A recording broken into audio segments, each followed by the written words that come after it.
Assalamualaikum warahmatullahi wabarakatuh. Waalaikumsalam wabarakatuh. Perkenalkan, saya Veronica Taliana sebagai ketua kelompok. Di sini saya dan rekan saya akan menjelaskan tentang pendekatan normatif dalam konstitusi RIS. Pertama, yang akan dibacakan oleh Puspa Amanda Hairunisa. Kepada Puspa, saya persilahkan. Menjelaskan tentang pengertian dari konstitusi. Konstitusi adalah hukum tertinggi suatu negara, sebab tanpa konstitusi negara tidak mungkin terbentuk. Dengan demikian, konstitusi menempati posisi yang sangat vital dalam kehidupan ketatanegaraan suatu negara. Dengan kata lain, konstitusi membuat suatu peraturan pokok mengenai sendi-sendi pertama untuk menegakkan negara. Nilai-nilai konstitusi terdiri dari norma agama, norma kesusilaan, norma kesopanan, norma kebiasaan, dan norma hukum. Di bawah ini dijelaskan beberapa kali perubahan konstitusi di Indonesia secara berurutan. Yang pertama adalah Undang-Undang Dasar 1945 pada rentang waktu tanggal 18 Agustus 1945 sampai dengan 27 Desember 1949. Yang kedua yaitu Undang-Undang Dasar Republik Indonesia Serikat 27 Desember 1949 sampai 17 Agustus 1950. Yang ketiga adalah UUDS 1950. Yang keempat adalah Undang-Undang Dasar 1945. Sistem pemerintahan Orde Lama yaitu 5 Juli 1959 sampai 1905. Yang kelima adalah Undang-Undang Dasar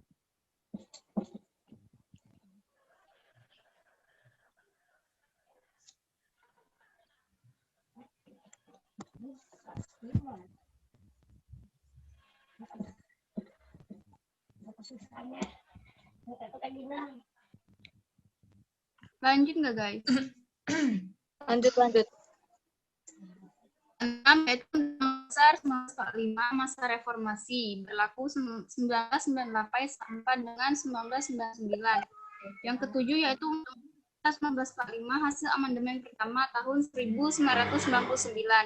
Yang kedelapan adalah Undang-Undang Dasar 1945 hasil amandemen kedua tahun 2000.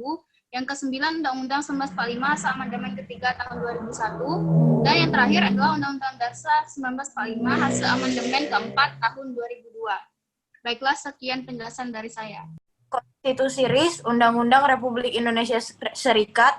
Konstitusi Republik Indonesia Serikat atau lebih dikenal dengan sebutan Konstitusi RIS terdiri atas 1. Mukadimah. Mukadimah Konstitusi Republik Indonesia Serikat berisi secara ringkas pembukaan Undang-Undang Dasar tahun 1945 yang menekankan aspek kesatuan, kedaulatan, ketuhanan, dan filosofi negara atau Pancasila. Kedua, isi. Isi Konstitusi Republik Indonesia Serikat terdiri 6 bab dan 197 pasal. Ketiga, piagam persetujuan. 1. Dasar keberlakuan Konstitusi RIS. Bangsa Indonesia yang sudah merdeka terus dirongrong oleh Belanda yang ingin menguasai Indonesia kembali. Pertempuran mempertahankan kemerdekaan Indonesia terjadi di hampir setiap wilayah. Puncaknya agresi militer Belanda 1 tahun 1947 dan agresi militer Belanda 2 pada tahun 1948. Dua perjanjian yang berlaku sesudahnya, yaitu Perjanjian Linggajati dan Perjanjian Renville, terus dilanggar. PBB ikut turun tangan dan akhirnya diselenggarakan konferensi meja bundar pada 23 Agustus 1949 sampai 2 November 1949 di Den Haag, Belanda. KMB wakil dari Indonesia yang diketuai oleh Muhammad Hatta, wakil dari negara boneka buatan Belanda Sultan Hamid II, wakil dari Belanda dipimpin oleh Mr. von Marseven, dan dari PBB yang dipimpin oleh Churchill. Hasil pokok KMB yaitu 1. Didirikannya Negara Republik Indonesia Serikat atau sering disebut dengan RIS. Kedua, penyerahan kedaulatan kepada Negara Republik Indonesia Serikat. Ketiga, berdirinya uni antara Kerajaan Belanda dengan Negara Republik Indonesia Serikat. Dengan berdirinya RIS, berarti otomatis Undang-Undang Dasar 1945 tidak berlaku lagi. Maka pada kesempatan tersebut juga disusun Undang-Undang Dasar Republik Indonesia Serikat. UUD RIS dibuat oleh perwakilan delegasi Indonesia dan perwakilan negara boneka buatan Belanda. Undang-Undang Dasar Republik Indonesia Serikat ini resmi berlaku sejak penyerahan kedaulatan kepada RIS pada tanggal 27 Desember 1949. Baik, selanjutnya saya akan menjelaskan mengenai status dan sifat konstitusi RIS. Perkenalkan, saya Nyek Nokti Warubu dari kelas B Indralaya. Konstitusi Republik Indonesia Serikat atau KRIS 1949, meskipun namanya tidak memakai kata sementara, namun Konstitusi RIS tahun 1949 ini dimaksudkan masih bersifat sementara, berdasarkan pada Sohino 1992 halaman 62. Hal ini dapat diketahui dari ketentuan Konstitusi RIS pada pasal 186 yang berbunyi konstituente atau sidang pembuat konstitusi bersama-sama dengan pemerintah selekas-lekasnya menetapkan Konstitusi Republik Indonesia Serikat yang akan menggantikan konstitusi sementara ini. Selanjutnya bagian 3 yaitu tujuan negara. Tujuan dibentuknya negara RIS ini tidak lain adalah untuk memecah belah bangsa Indonesia dan melemahkan pertahanan bangsa Indonesia. Selanjutnya yaitu bagian 4 mengenai bentuk dan susunan negara. Dalam muatan Konstitusi Republik Indonesia Serikat pada tahun 1949, maka dapat diketahui bahwa bentuk negaranya adalah federal. Hal ini dapat dilihat dalam Mukadimah Konstitusi Republik Indonesia Serikat dalam alinea 3 yang mengemukakan antara lain, maka demi ini kami menyusun kemerdekaan kami itu dalam suatu piagam negara yang berbentuk Republik Federasi berdasarkan. Selain itu, dalam ketentuan pasal 1 ayat 1 dalam Konstitusi RIS juga berbunyi bahwasannya Republik Indonesia Serikat yang merdeka dan berdaulat ialah suatu negara hukum yang demokrasi dan berbentuk federasi. Next. Selanjutnya, wilayah negara.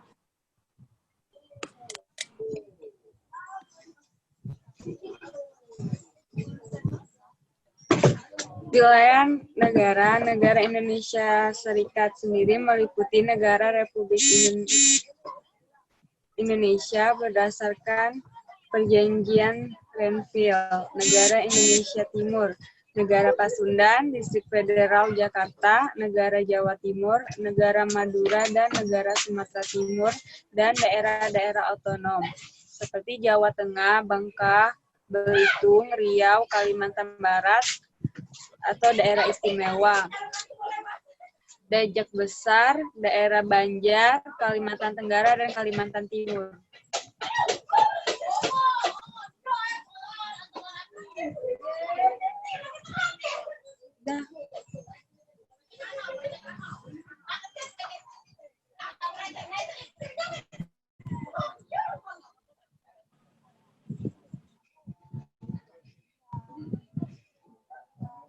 Dinda.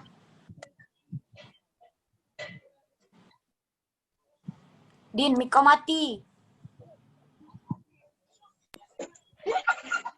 Di sini saya Dinda Holia dari kelas HTNIB Indralaya ingin menjelaskan tentang sistem pemerintahan Konstitusi RIS. Sistem pemerintahan yang digunakan pada masa berlakunya Konstitusi RIS adalah sistem parlementer, sebagaimana diatur dalam pasal 118 ayat 1 Konstitusi RIS. Pada ayat 1 ditegaskan bahwa Presiden tidak dapat diganggu-gugat.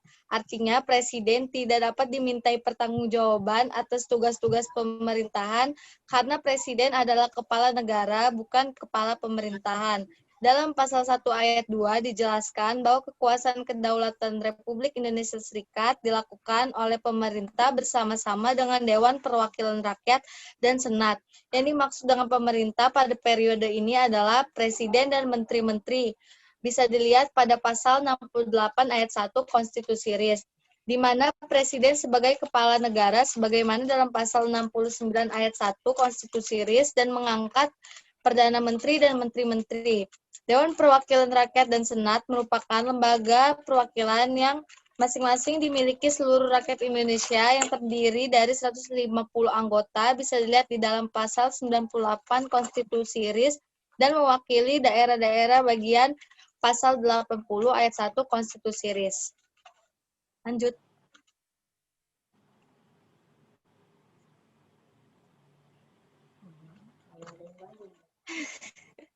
Ayo. Ayo. Maling ko aja sih, udah ngomong panjang lebar. Oh, enggak on nih. Malu aja.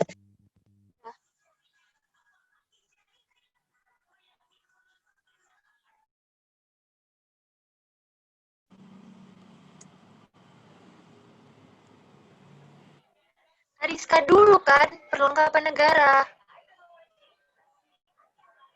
Baru aku, keuangan. Oh, ya sudah. Baco. Alat perlengkapan negara, lembaga-lembaga negara menurut Konstitusi RIS tahun 1949 termuat dalam bab 3 tentang perlengkapan Republik Indonesia Serikat adalah pertama Presiden, kedua Perdana Menteri, ketiga Menteri-Menteri, keempat Senat, kelima Dewan Perwakilan Rakyat, kelima Mahkamah Agung, dan terakhir yaitu Dewan Pengawas Keuangan.